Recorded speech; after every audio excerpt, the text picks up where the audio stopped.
กราบสบายดีล้างกล้องพี่น้องสบายดีFCแพงทุกท่านจะมาแกงหน่อไม้กับหมอจ่อยเฮ็ดล้างให้เรียบร้อยเฮ็ดหูหนูอันเฮ็ดหูหนูบ้านๆพี่น้องนี่นะ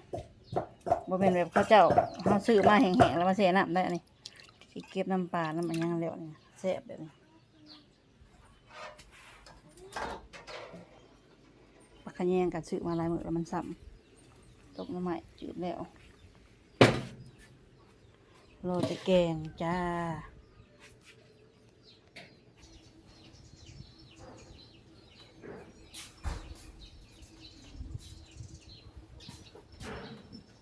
พอเลยตาม200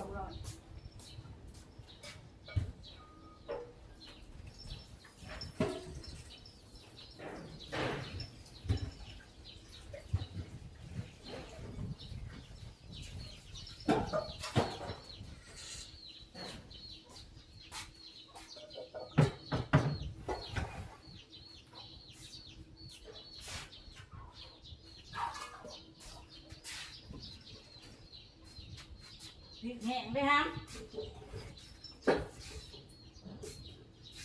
พริกแห้งอยู่ไหนอ่ะ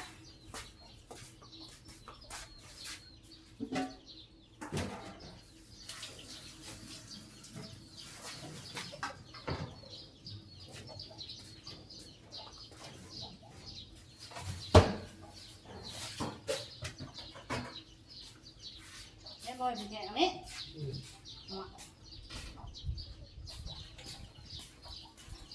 ตามกระเบื้อให้หนูจ่อยแกงน้ำใหม่ก่อน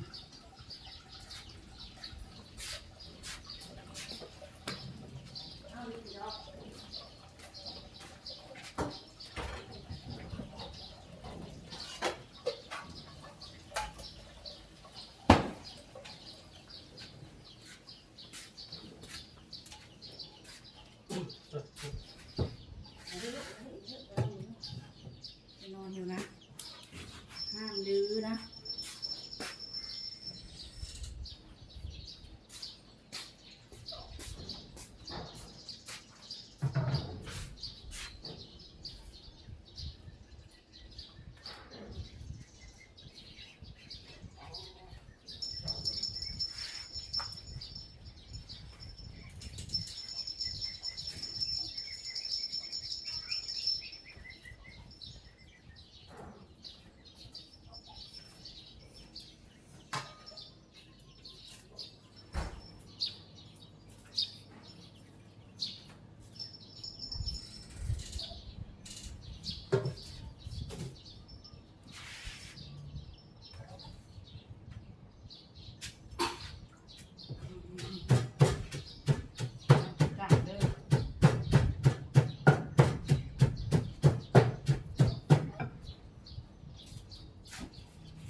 ทำแบบบ่อยแห้งมันท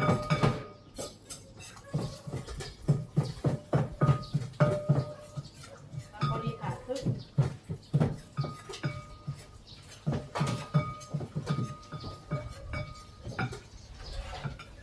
เดี๋ยวข้างหน้า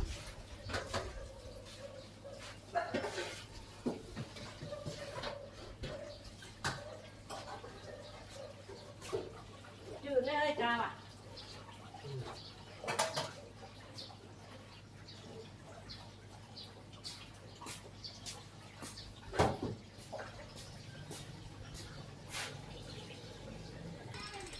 เด้พี่น้อง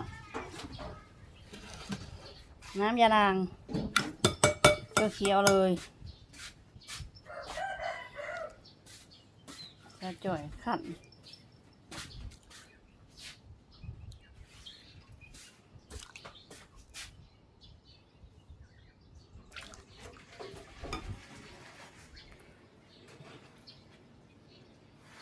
เฮ้ยบอยน่าต้องประเดะมาห้องเลยเด้อ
ซ้ำสิแซ่บเฮ้ย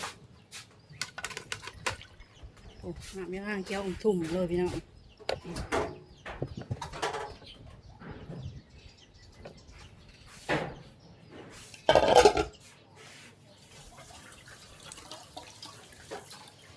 ใส่เห็ดหมูใส่หมักบวบด้วยเนาะคือสิแซ่บ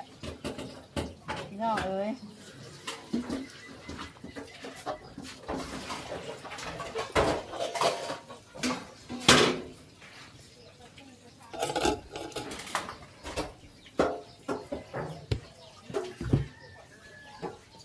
ก็ได้ไม่พูดถูก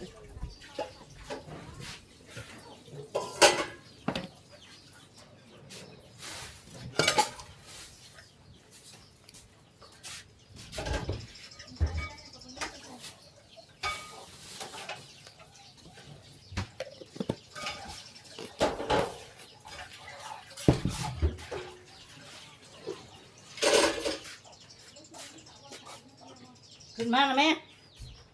แก้หน่อไม้ก่อนสิกำลังข้างหมอกินหลายคนมันอย่างแซ่บ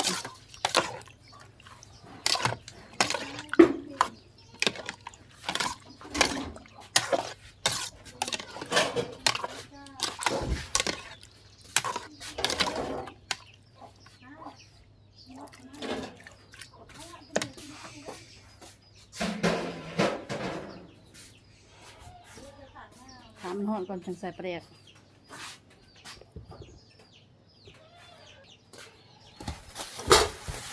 อันนี้เรากินไม่พี่น้องใครเคยกินเลยต้นมาบอกหน่อยเด้อเผากินกับแกงหน่อไม้หรือว่าต้มล้างก่อน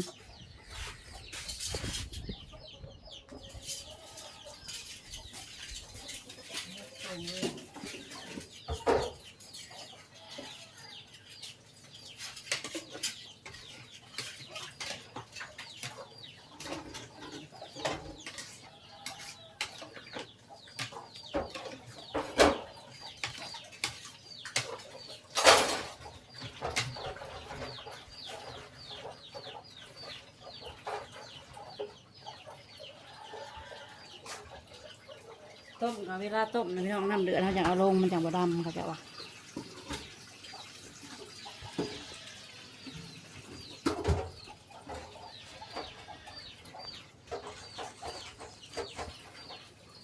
ใส่ปลาแดกตัวได้เฮ้ยอีกเพื่อน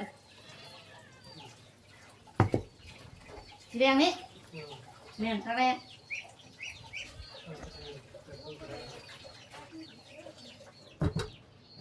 ตัวนี้ได้กูใส่หมึกนะเฮ้ย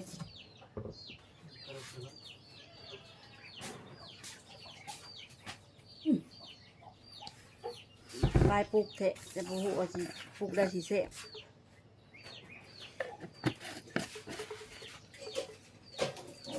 ของใครปุกเรืองเลยเพียงปุกเรืองปลาเค็งนี่นะ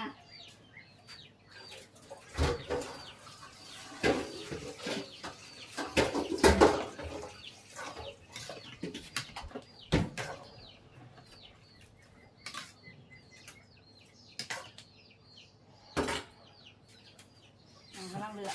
ใส่เลย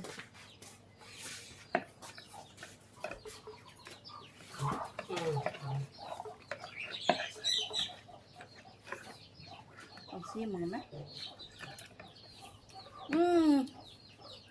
แซ่บปุ๊บเลย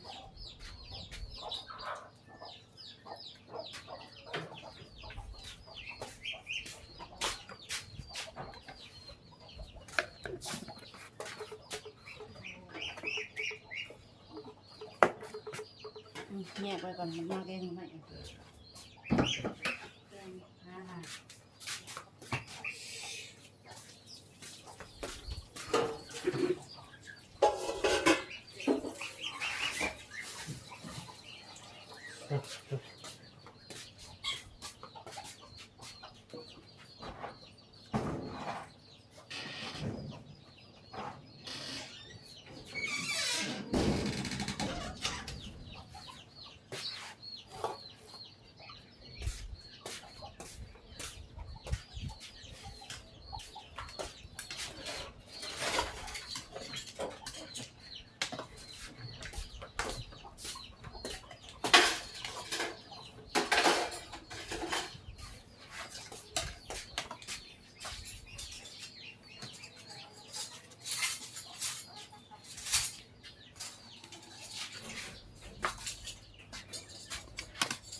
ใส่ใบกล่อง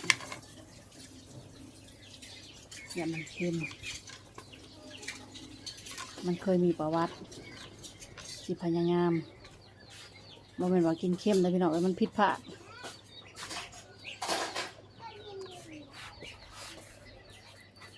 ดทางเทคนิค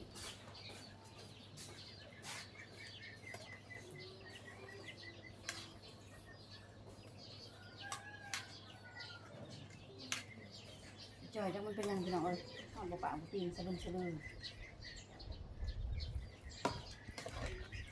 นเหมือนกัน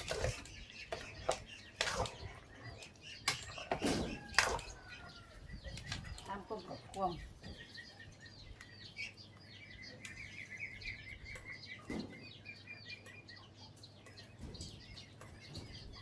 บางทีมันเหมือนมันกับบ่ปาก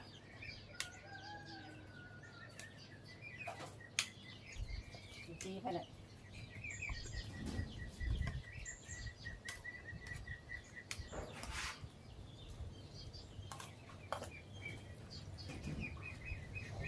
มาอีกแล้ว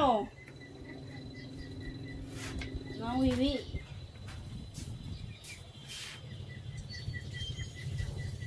ไม่เผาก็เช้า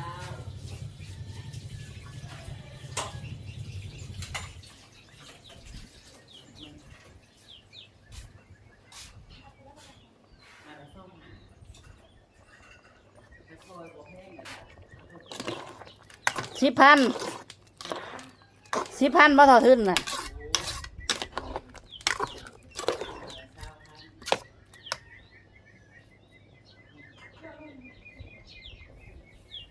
ไม่เผา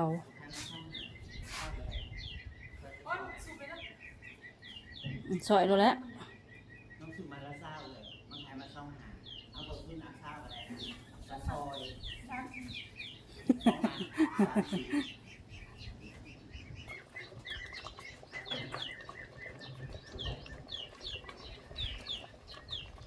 ขึ้นเดือดไปง่วน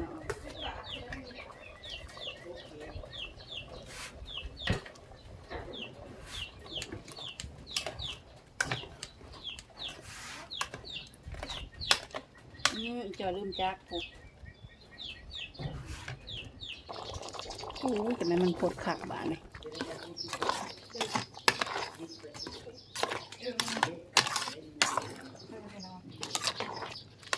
จัก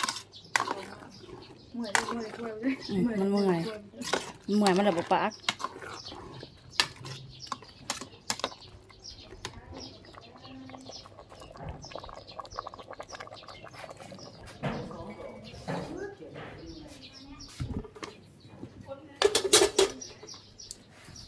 ปรุงเราพี่น้องเอาผักกระแยงลงแบบนี้ใส่ตอนปรุงเด้อมันจังหอม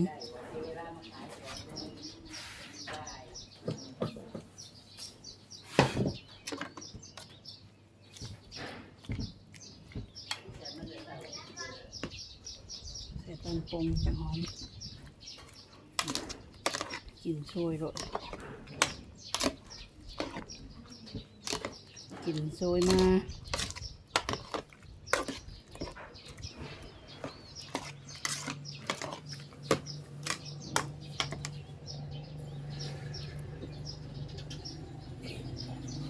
หมดจอมาเด้อแซ่บๆกัน